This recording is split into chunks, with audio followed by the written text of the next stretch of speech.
II yang hendak dibeli Indonesia sebetulnya menjadi lambang superioritas udara Amerika Serikat alias AS. Mengejutkan bukan?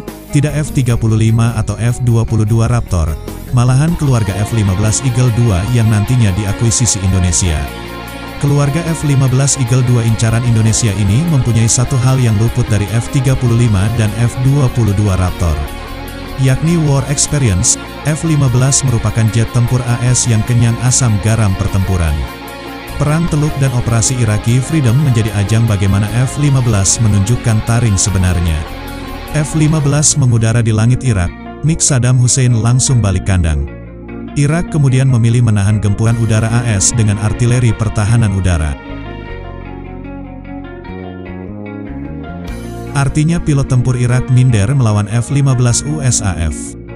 Disinilah arti superioritas udara itu, membuat musuh takut akan kehadiran suatu jet tempur. Dikutip dari Air Force Technology, F-15 lahir karena AS tak puas dengan keberadaan F-4 Phantom yang dinilai kurang tangguh di medan Perang Vietnam. Sebetulnya USAF sudah menggagas adanya pembuatan jet tempur baru yang nantinya melahirkan F-15 pada tahun 1965. Syaratnya jet tempur tersebut haruslah gesit, mampu memenangkan dogfight hingga jadi yang terdepan bila diajak perang jarak jauh, BVR. Jet tempur itu juga harus mampu melaju secepat 2,5 Mach walau dalam kondisi loadout penuh. McDonnell Douglas yang kini jadi satu dengan Boeing menelurkan prototipe F-15A yang langsung mendapat kontrak dari Pentagon mengalahkan North American dan Fairchild Republic. USAF kemudian berencana memesan F-15 sebanyak 730 unit. Tapi karena biaya produksinya mahal, USAF akhirnya cuma membeli 430 unit saja. Itu pun campuran dari F-15A, B dan CD. F-15 juga menjadi dasar bagi AS membangun F-22 Raptor dan F-35. Jadi jangan heran bila Indonesia mendapat F-15 Eagle II untuk melanjutkan langkahnya mengakuisisi F-35. AS memang ingin Indonesia mempunyai dulu platform seperti F-16 Viper, F-18 Super Hornet atau F-15 Eagle II. Menurut AS, jika Indonesia langsung loncat memiliki F-35 maka bisa bingung cara mengoperasikannya. Maka dari itu pembelian F-15 Eagle II adalah proses transisi sebelum Indonesia mengoperasikan F-35. F-35 ini adalah pesawat tempur generasi kelima, jadi ini kan ada platform-platformnya yang mesti kita kerjakan untuk bisa mendapatkan generasi kelima, kita mesti dapatkan generasi keempat dan 4,5. Ini adalah pesawat tempur F-16 termutakhir sebelum kita bisa mendapatkan platform F-35. Jelas Muhammad Lutfi saat masih menjabat Dubes Indonesia untuk AS pada tanggal 2 November tahun 2020. Setelah Indonesia sukses mendaratkan F-15, maka akan masuk antrean menunggu jatah dibuatkan F-35. Setelah itu kita bisa mengikuti F-35. F-35 itu waiting line atau waiting time-nya sudah 9 tahun, ujar Lutfi. Investasi pertahanan Indonesia ke F-15 Eagle II dinilai tepat. Ini adalah pesawat tempur F-16 termutakhir kita bisa mendapatkan platform F-35, jelas Muhammad Lutfi saat masih menjabat Dubes Indonesia untuk AS pada tanggal 2 November tahun 2020. Setelah Indonesia sukses mendaratkan F-15, maka akan masuk antrean menunggu jatah dibuatkan F-35. Setelah itu kita bisa mengikuti F-35. F-35 itu waiting line atau waiting time-nya sudah 9 tahun, ujar Lutfi. Investasi pertahanan Indonesia ke F-15 Eagle II dinilai tepat. Indonesia pastinya akan memberdayakan F-15 Eagle II semaksimal mungkin.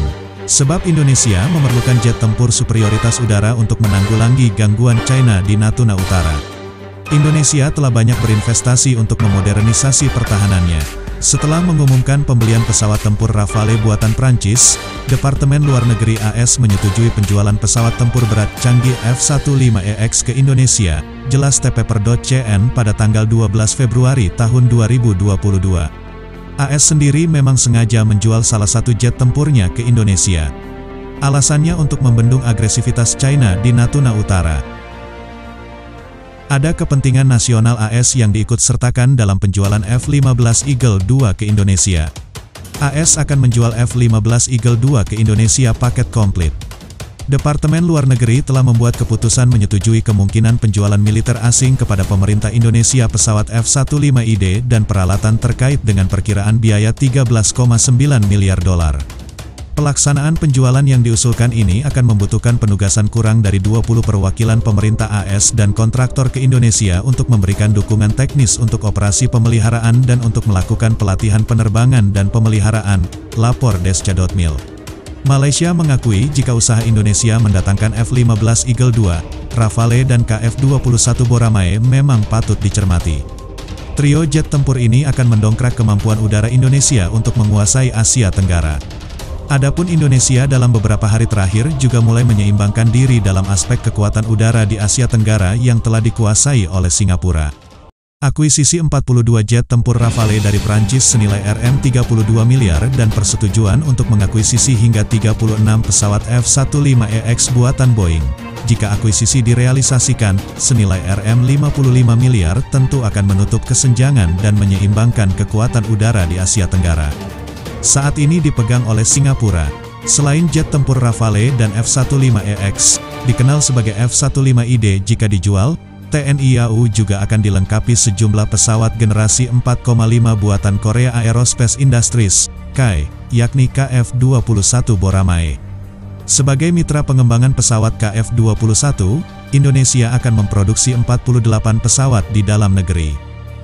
Dalam beberapa tahun ke depan, TNI AU akan dilengkapi dengan 42 Rafale, 48 KF-21 dan 36 F-15EX, jika negosiasi Jakarta dengan Washington mengenai penjualan pesawat berjalan lancar.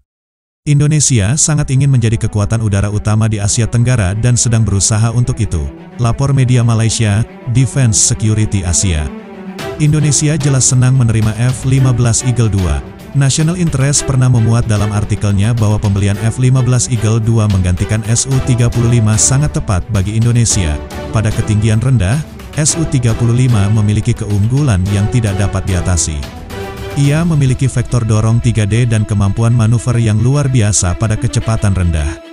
Tapi seperti kebanyakan jet tempur Rusia, soal pertempuran Beyond Visual Range, BVR, F-15 Eagle II adalah rajanya. Dalam hal jangkauan yang lebih jauh, F-15C dan F-15E masih memiliki keunggulan dibandingkan Su-35 karena radar array yang dipindai secara elektronik aktif.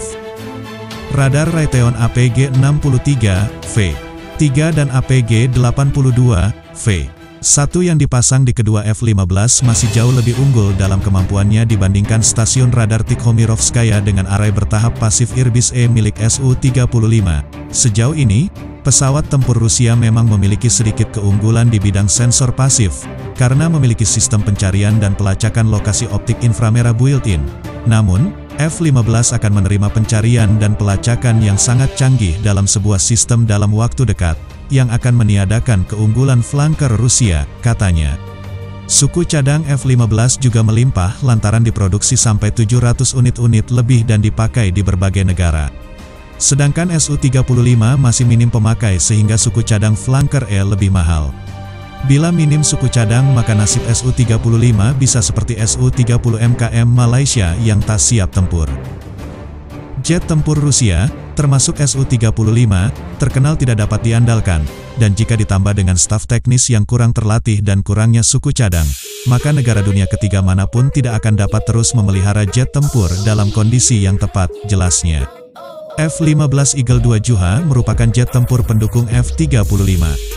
AS rencananya akan menerbangkan bersamaan F-15 Eagle II dalam operasi ofensif mereka. Untuk mendukung jet tempur F-35, F-15EX dapat membawa sejumlah besar rudal dan memberikan daya tembak untuk menghilangkan target yang terdeteksi oleh F-35 selama operasi ofensif. F-35 disebut sebagai quarterback medan perang oleh Angkatan Udara AS, karena dapat melacak ancaman yang masuk sementara F-15EX dapat mengeliminasinya. Jet tempur pamungkas dalam inventaris AS, F-15, dibedakan oleh kemampuan ofensifnya, kemampuannya untuk membawa muatan yang berat dibandingkan dengan rekan-rekan silumannya, dan kelincahan dan kemampuan serangan daratnya di medan perang.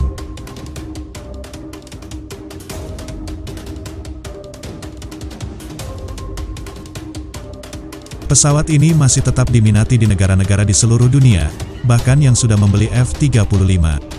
Misalnya, meskipun memiliki F-35I, Angkatan Udara Israel dilaporkan mencari versi lanjutan dari F-15 Eagle dari Amerika Serikat. Lapor Eurasian Times, Boeing pun mengakui jika mereka sengaja membuat F-15 Eagle II karena kebutuhan negara-negara di dunia akan jet tempur superioritas udara. F-15EX akan menjadi pesawat tempur tulang punggung untuk layanan ini tidak hanya hari ini, tetapi untuk beberapa dekade ke depan. Insinyur Boeing menciptakan ratusan pesawat digital sebelum memotong logam apapun, dan terbang ribuan jam sebelum uji terbang pertama kami.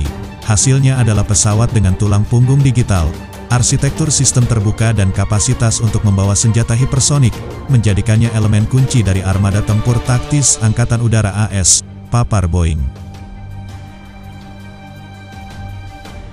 Tahu jika Indonesia akan membeli F-15 Eagle II, Malaysia menyanjungnya. Malaysia menilai Indonesia mendapatkan raja jet tempur dunia dalam diri F-15 Eagle II. F-15 Eagle II yang dikembangkan oleh McDonnell Douglas, sekarang bagian dari Boeing, dianggap sebagai King of All Fighters, ungkap media Malaysia Defense Security Asia pada tanggal 3 Oktober tahun 2022. F-15 Eagle II memang cocok bagi kebutuhan Indonesia akan head tempur heavy fighter Indonesia.